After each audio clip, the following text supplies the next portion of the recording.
ညီလိုဆွေမရှိမျိုးမရှိတကောင်ကြွက်ကိုအိမ်ပေါ်ခေါ်တင်ထားတာနဲ့တင်ညီတက်တက်ငါတို့ကျေးဇူးကိုဆက်လို့ကုန်မှာမဟုတ်ပါဘူးဟွန်းပြောရင်လည်းငါမိတွေးမို့လို့စိုးတယ်ဖြစ်အောင်မယ် ဒါဒေါက်ခင်သားတို့အိမ်လာမသိဘူးဗျ ဟုတ်ပါတယ်မင်းကဘာလို့လဲမသိဘူး ကျွန်တော်က AZ Electronic Shop ကပါဆိုလာနဲ့ပတ်သက်ပြီးစားပိတ်လေးခေါ်ထားလို့လာကြည့်ပေးတယ်ပါဗျ အော်ဟုတ်တယ်အန်တီမေးနေရလာအထဲဝင်ခဲ့နော်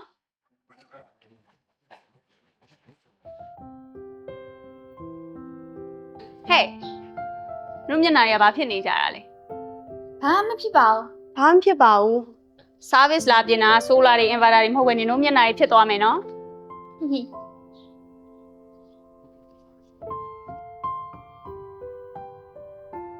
အကိုပြင်းရအမောနေရောပေါ့အေးလေးပါလေးတောက်လိုက်ပါ ကျေးဇူးပါဗျ အကိုပြင်းရမောနေရောပေါ့ဒီမှာမုံလေးစားလိုက်ပါ အားနာတရားကြီး ရပါတယ်အမနာနဲ့စားတာစားငါဒီအိမ်မှာတတလုံးတော့အိမ်ဖော်မလုပ်နိုင်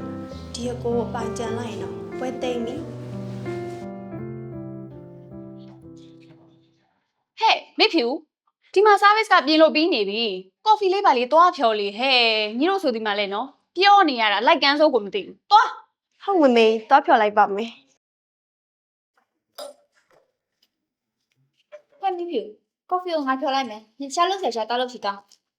ဟုတ်ရမမလေးပဲဖြော်လိုက်မယ်မလေးတော့နားကြည့်နော်တော်မလေးတော့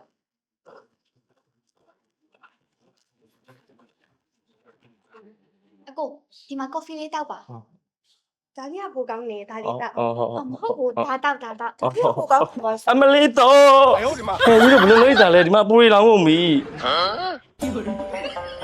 တော်ပြီအိမ်ဖော်ပဲလုပ်တော့မယ်